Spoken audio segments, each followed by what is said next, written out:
دوستای عزیز و آشپزخانه باشی خوش آمدین. خدا کنه که جور صحتمند باشین. در ویدیو امروزی من دو رسیپی رو برای شما یاد میتم که توئیستر و زینگر چطور میتونین در خانه جور کنین از سینه مرغ و چیکن وینگز چطور جور میتونین که در خانه جور کنین و ازش لذت ببرین. با ما باشین و ببینین طریقش. بله دوستای عزیز، توئیستر اصلا این قسمت سینه مرغ که وقتی بگیرین در هر سینه مرغ در هر مرغ دو تا وجود داره. اینیره توئیستر میگن. ببینین که علایده هم فروخته میشه. توئیستر اصلا ازی بسیار مزه‌دار میاد چون این قسمت بسیار گوشت نازک و مزه‌دار است. سینه مرغ به می شکل توتا میکنین و هم قسمتایش پاک میکنین که ازی هم توئیستر میشه و هم زینگر. خب بعد از پاکاری این به این شکل توتا میکنین. اینی قسمتش میتونین شما توئیستر جور کنین و اینی قسمت دبل از از بین نصف کرده شما میتونین زینگر جور کنین. دوستای عزیز،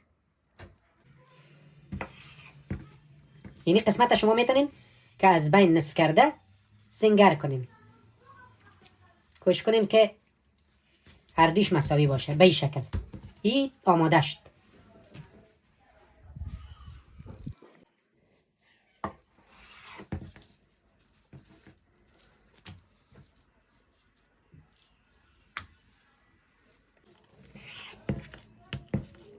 این قسمتش به این شکل برای توئیستر جور کنیم و این از بین نصف میکنیم برای زینگر.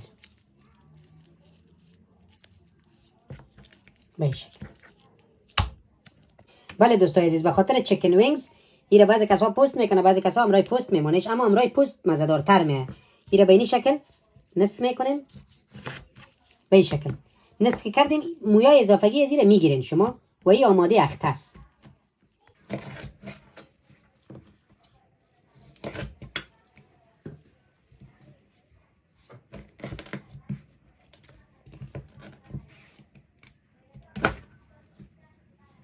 بله دوستای عزیز، بعد از پاک کردن و توتا کردن گوشت حالا ما شما یک جایی را میخوایم اخته کنیم. مرچ سرخ میپرتین قدر ضرورت، ببینین که زیاد تند هم نشه. بله 2 قاشق و نمک هم قدر ضرورت که نه شور شوه زیاد نه نمکی به. 1 قاشق که نمک خوب باشه صحیح است، درست است. و بعد از این دوستای عزیز این خوب میکس میکنین. ببینین دوستای عزیز تماما مرچ نمک دی نمیچسبه. بسیار کم آب سرد امرای از اضافه کنین.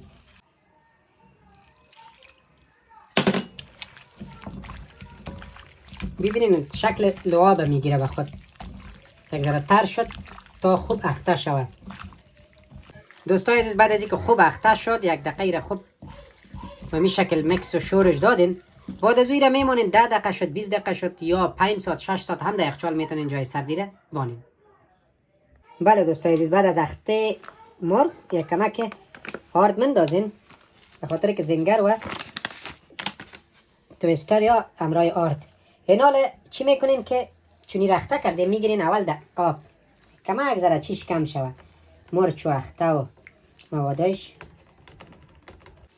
کسایی که اگر میخواد که بسیار زیاد تند و تیز بخوره میتونه راسن در آرد پرتش. حالی را در آرد مندازین. ببینین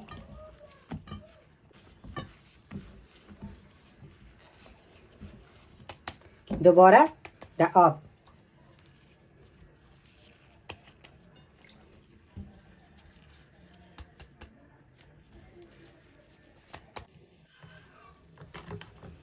باز مکملی. ببینین وسایل که داشته باشین چلو صاف و بعضی چیزا آسان تر میشه، اما هر چی که دارین شما میتونین از استفاده کنین به می شکل.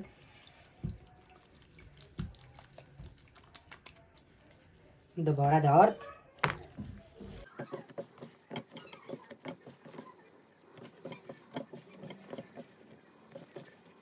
دوستای عزیز این شما میتونین راسن در روغن پرتین یا بانینش برای مدت کم. ببینین زینگر متوجه باشین گوشتایی که زینگر است این میتونین مدت 5 دقیقه در روغن سرخ کنین، روغن که سرخ باشه.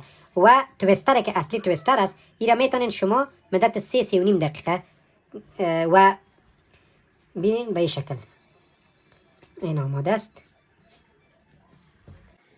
چیکن وینگز هم چنان طریقه که شما داو مندازین و دوباره دارد یک چیز است.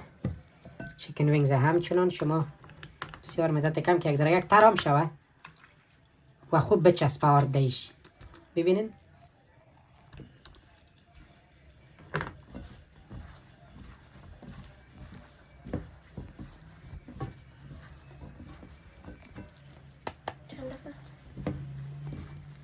باید 7 دفعه به می شکل سرزیر شود. 10 دفعه 7 دفعه. اما ببینین که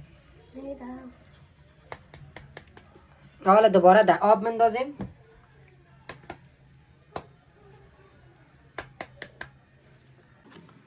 این حالا باز دوباره یک بار دیگه در آرد آبش بره. این حالا دوباره در آرد مندازیم میره.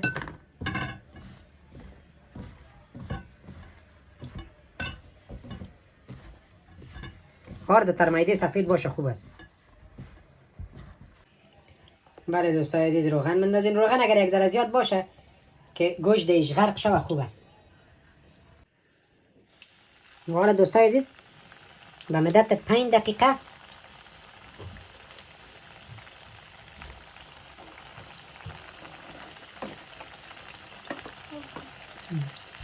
ای را پخته میکنیم.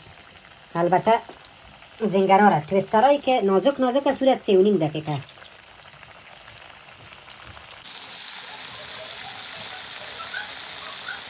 دوستای عزیز کدام توتیش که نازک است او را 3 و نیم دقیقه بانیم و توتایی که کمک دبل است او را 5 و نیم دقیقه.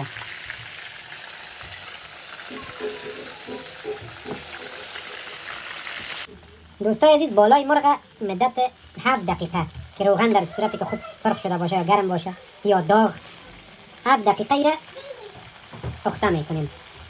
بله دوستای عزیز حال دروم میگیرین. کسایی که به این شکل جالی را داره میبینین در اینجا ایره شما میتونین که پخته کنین و گرم کنین و آماده بسازین برای که گوشت بانیم بخیر توش بتیم.